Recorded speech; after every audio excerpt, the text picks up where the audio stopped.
All right, so I don't know what happened there. We'll continue back up with my thoughts after 4 weeks of being in the Philippines, which is 1 month. I was getting to talk about the phone cut out, so I don't know what went on there because I'm going up the mountain or out of load, even though I shouldn't need it to do a video. But yeah, I could reiterate a couple things on this. I was talking about this is the 4-week update. So I've been here since last month. Got here about the same day last month. Landed in Manila. And yeah, the people are friendly.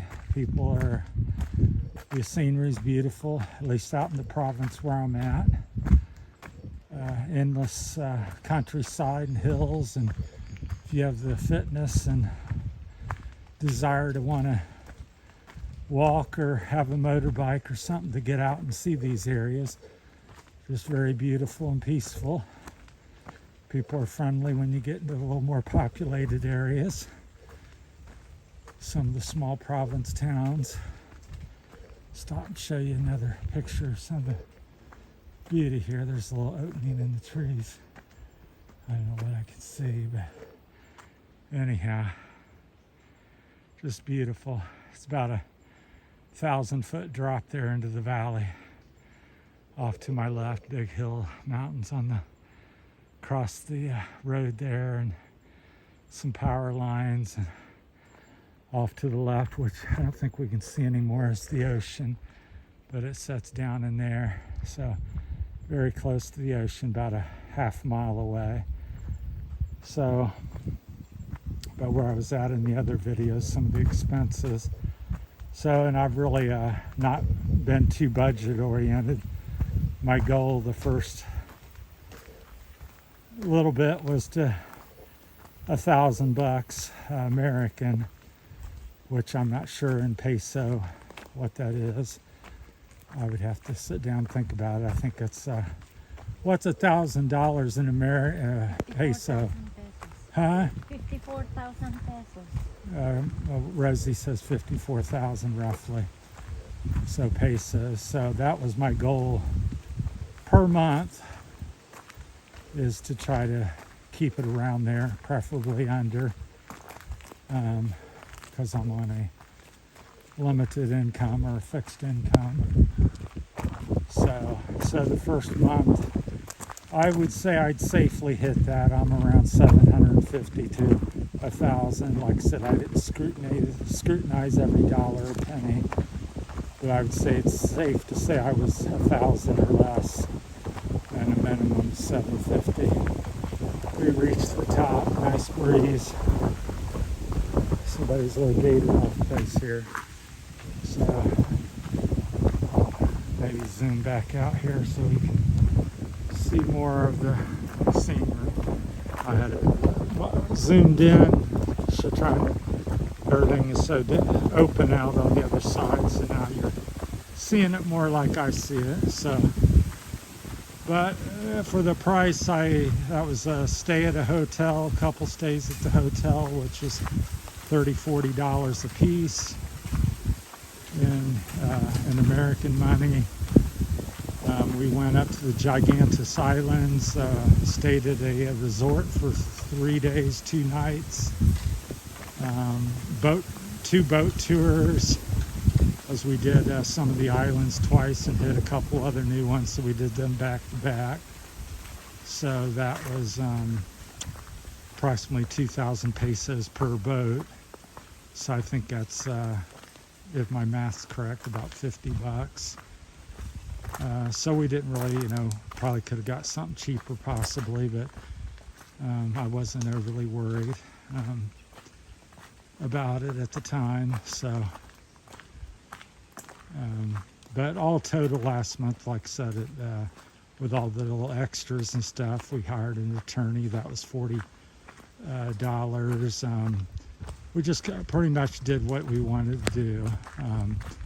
Rides into town, Iloilo, ate where we wanted to eat. But we, like I said, have a house here and stayed in that, so we really don't have no house payment. just electric and the normal type of things that you'd be paying for a house out here. So that makes it kind of nice. So I would say a budget for the Philippines would be, if you want to really, not have much transportation, and and you're in the province, you could probably live, $500-ish. If you go out 2 or 3 days a week and do what we do, 1,000, 1,500. I would say you can live pretty good and have your own car or motorbike for somewhere around 1,500 to 2,000 would be approximate what would be needed. And these prices and things could be varied, just like with us.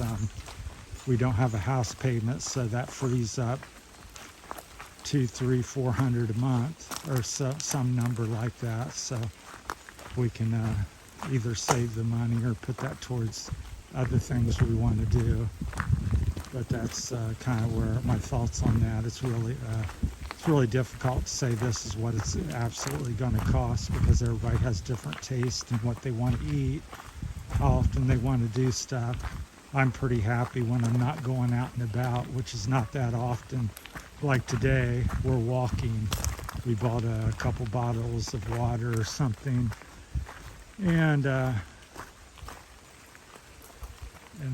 that's our expense. We might get a little ice cream or something, so we might spend 300 or 400 pesos or something today, because we're simply going for a hike, and that's going to take 4 hours of our, at least 4 to 6 hours of our day. And so if you enjoy that activity, then you're going to save a lot more money than running around town and paying jeepneys and trike riders to do this and that for you. So even though that's not too terribly expensive, I think the bus rides are the cheaper ones typically, but they're a little more restrictive because they just go stay on the main road. The little trike riders will zip you up and down places that the bus won't go. So they all have their place and purpose. But overall, I'm still adjusting, which I expected, and to the culture and all various things that I've talked about, and there's all kinds of stuff I'm leaving out, but still haven't made a bunch of friends where you hang out and have hiking buddies or motorcycle buddies still. And I hadn't gotten a motorcycle yet. I'm debating, and it's been difficult to get information, because what's in America is not necessarily readily available here. I'll tell you a little story about what's going on with that. I'll go and I go, like for instance, back in America, Suzuki DRZ 400S. It's pretty common in every dealership and all over the place. So I said, well, that's a good bike because I'm familiar with it. And I go in and don't have that, can't get that. Here in big bike, we have little bike. So that's the kind of back and forth you go. So I go to a big bike Suzuki dealer. I said, do you have the 400? No, we have a 200 or something. And they go, that's a big bike. And so yeah, 300, 400 cc's considered a big bike. So there's like big bike dealers and little bike dealers and all kinds of things I don't fully understand. But so between all that, I've been looking for the last 2 or 3 weeks to possibly get some sort of motorcycle, see if I can still ride. It's been about 8 or 10 years, but overall, the overall impression of everything here so far has been, I would say, on the positive side. It's a learning curve, and I'm on the beginning of the curve, so I think it's going to take me 1, 2, 3 years to really acclimate to the just how everything is, the people, and just socially, and where to go and what to do and stuff like that. So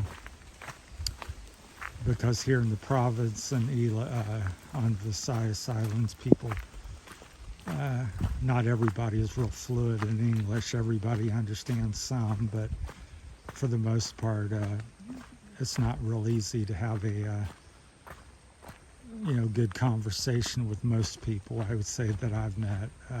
If you meet 5, maybe 1 or 2 can carry a good conversation with you. Otherwise, they just know some basic words, as I do in their language. I know kamusta ka and certain words, and that's about all I can get across. So with that, I just thought I'd make a little update on my 1 month in the Philippines now. So like I said, overall it's been positive, I would say, and still learning, and expect to be doing that for 1 to 2, 3 years before I get more interacted with the people in the place here. So anyhow, thanks everybody for watching, and stay tuned. There's going to be a lot of different context. If you have any questions about anything, I'll try my best to answer them.